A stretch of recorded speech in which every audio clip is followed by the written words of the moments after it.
Hey guys, this is Dan from dan-moody.com, and I'm just doing a little review today of a piece of product database software called DataHawk. I'm just going to run you through this real quick. I have a little article I'm going to put together doing not so much a comparison but more my opinions on pretty much most of the Amazon software tools. And anyway, today I'm just going to show you some of the cool things about this one and some of the things I think that could be added. So again, this thing is it's called DataHawk, and basically it's a product research tool. So the first kind of interesting little thing they have, which not too many people have these days, is a little BSR browser. So back in the day, maybe like 2 or 3 years ago, pre-Jungle Scout, the common way to find products that would be good was to look at the top 100. So what we would do is you'd just go into Amazon manually and like go through the top 100 lists, and there weren't so many FBA sellers, and you could get away with it. But it's still quite nice sometimes if you want to go into, say, like electronics, and then you can search through all the little subcategories. So say like, for example, car electronics, and you can do a quick little price sort. So you want to say the most expensive ones first, and you can just quickly run through and see what are the most popular selling electronics, and these are the top 100. So you have a pretty good feeling that these are all very popular products. Now this isn't people don't really do this product research method these days, but it's still, you can still find things and you can still get ideas, and you can sit and spend hours like browsing for stuff. So that's kind of it's just kind of I just like the fact they have this. It's just nice. The UI is quite nice as well. I think it's pretty cool. Then in the product research tab, there's a couple of things.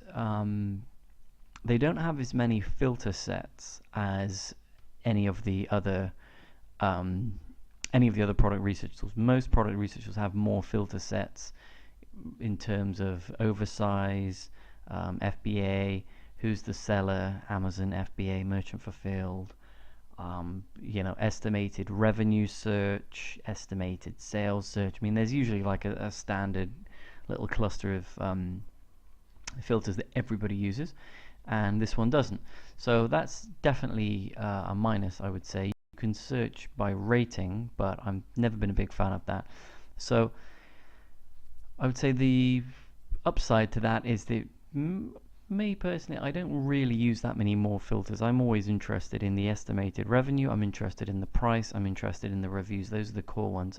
So a downside would be that you don't get to search via revenue estimates off the bat. Some people would maybe say this is an advantage because these are all estimation tools, okay? Everything you see is an estimate. So with this, to get the more accurate estimates, you first track them, and then you can kind of keep an eye on it over time. Again, with all the product database tools, they all have the ability to track. They're all kind of product trackers as well. So in that respect, it's more limited, but they might add to that. As for marketplaces, you have all of the marketplaces. I think they got Japan in here. No, it looks like they've got most of them bar Japan, but that's pretty common. It's quite nice that you get all the marketplaces under one plan. I have to double check that because I'm on a trial plan thing, so I could be wrong there. But anyway, that's pretty cool. You've got all the categories. Like this one even has Alexa, but if you click Alexa, you'll see it has no product in Alexa yet, which is kind of a shame because I wanted to search some Alexa stuff. So another thing which is different about this one, and not necessarily in a good way, is you can select more than 3 product categories at a time. So usually I don't like to go crazy wild, but I do like to see maybe more categories. So you can say select your 3 categories. You can put in your price range, which could be whatever you want. and you can do a little search, and it gives you shows you how many products. So based on this criteria of max 15 reviews, $30 to $35 price tag, home kitchen, often products, collectibles, and fine art, you get all these products pop up. So the key thing is, again, the key piece of information that I like to see, which we're not seeing, is the estimated monthly sales. So the way we see that is we have to track things. Okay, so again, you would scroll through and you'd see like, okay, you know, which of these, I mean, I picked some fairly weird categories, to be fair. So you'd have a look, say you maybe find something, what's that? Spandex, something or the other. You'd find something you like, so say, interesting. Look at this thing. Let's say it's quite quick, actually. The database is quite quick to pull this stuff up. We'll just choose something random to track. So let's say we were going to do like wine products or something. So say we would put in this wine wall mount thing. So what we would do is we would click track it, and then you have to add it to a project. So I've put some test ones in here. So we would just create a new one, and we'll call it wine project, wine stuff.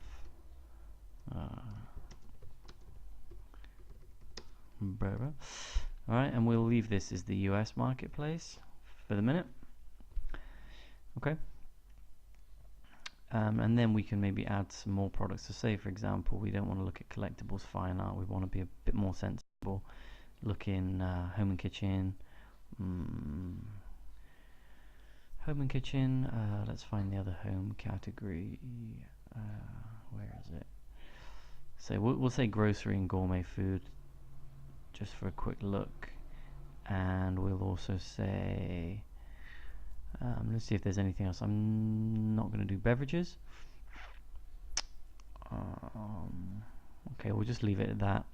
And we'll put in the keyword wine. Okay. Now, I found when I've been playing with it, sometimes, you know, when you put in the keyword wine, it gets quite limited. So there should be lots of products, like, you know, I should be able to see wine glasses and stuff.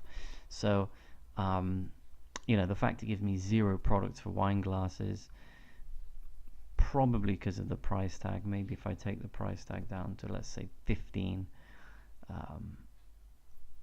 that should bring me something at least. So then we would look at these other products, like a classic wine tumbler set here. So I'll say, okay, let's track that. Stainless steel wine tumblers. Let's put this in wine stuff. So this is, I'll just show you an example of how you might track your stuff. Again, pretty much every product database has tracking functionality. So again, we don't have this one gives us some sales estimates. Again, not all of them do, but we've clicked track. So the longer your product is in your tracked history, then probably the more accurate your data is going to get. So once you have a project, you can go into your projects tab. Here they have like a demonstration tab where you can see your, these will be your tracked products, their position and things over time, keywords. Let's look at some of the ones I've set up. So you can go into, they have a keywords tab, and I'll show you this. They have a keywords generator which uses well, they call it the artificial intelligence semantic analysis, although I haven't found it to be super accurate. But what we're interested in is the products. I'll just go back into, so let's do this wine stuff one. Okay. So this would be where the product information pops up. We have 3 tracked products. So if you want to look into, say, these stainless steel wine glasses, when you have a look at it, it gives you the number of reviews, the BSR, the buy box price, estimated units sold. So you can see it's like, it gives you a range. That's quite nice. This particular product isn't obviously very good. You can also see over time you'll get BSR tracker information, so you can click in. Like I said, I've added this on 1st of August, so I've only got info today.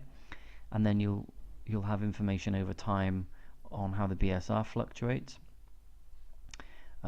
Keyword tracker. So to add some keywords per product, you can add as many as you want.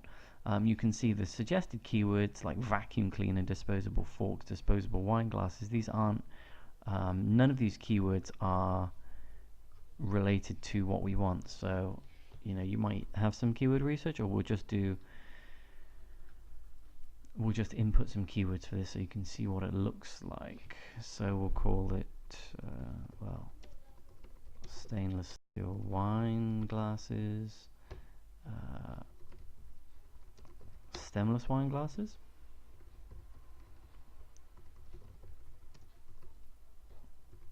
stainless steel stemless wine glasses, wine glasses. We'll just leave it at those. So you can add these keywords in. It's pretty easy.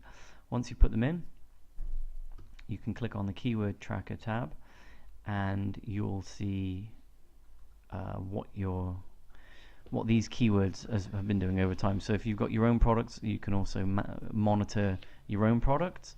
You can, if this was your product, if you sold these wine glasses, then you can monitor your keyword rank over time, like some other software used to do.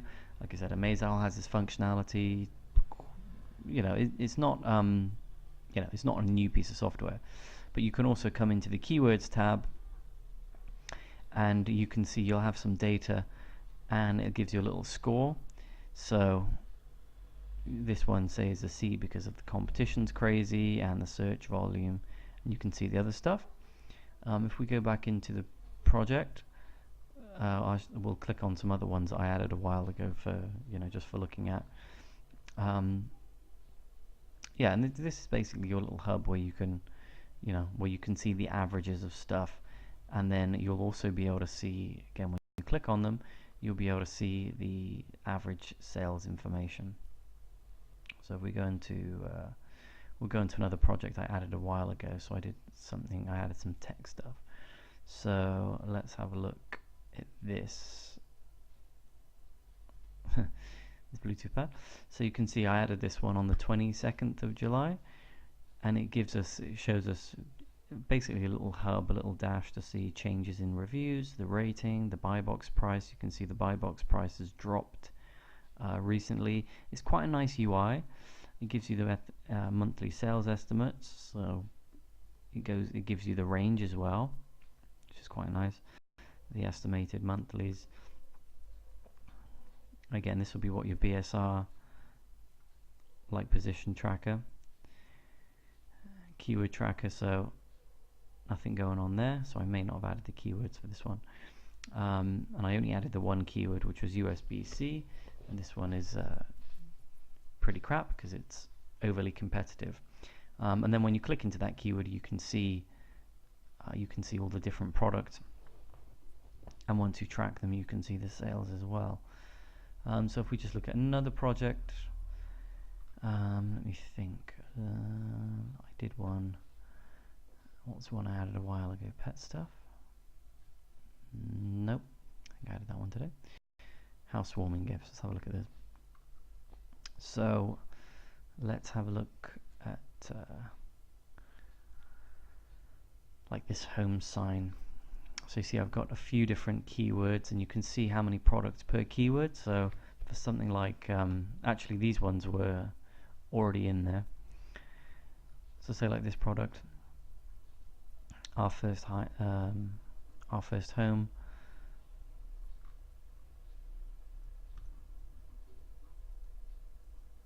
This one hasn't pulled in any information, so that's not very good. Let's have a look at another one in housewarming I added. Let's try this monogram key holder. This one probably has low information because the product isn't very popular. These were just like test ones I was adding in. So again, you can see changes in the keyword rank. So it would be this product and how it ranks for this keyword. Again, Amazal has keyword tracking functionality and all that good stuff. You can add more keywords. So far, I'm not too I'm not too jazzed on the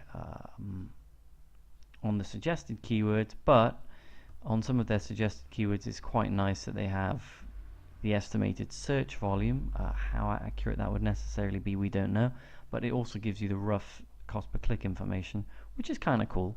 That's quite nice to know, because you can see which are the more competitive keywords. So that's kind of a nice addition. There's also an on-page SEO thing, which you could use if you were tracking your own listing. You could see how it stacks up. So pretty much in a nutshell, there's also product tags and things you can add. So that's basically the DataHawk product research tool. A lot of it is quite similar to, I would say, Amazowl in its tracking functionality, but obviously I'd have to say Amazowl has more functionality, and again probably a more mature database. But you can do some interesting market research on this, even right down to Australia. So if you're looking at some of the newer marketplaces, then you might like to come and have a play with DataHawk and give it a test. So I just wanted to do that little video review for you, and I'll maybe do a little write-up as well. So thanks for watching the video. Any more questions, FBA stuff, real talk, come and check out my website at www.dan-moody.com.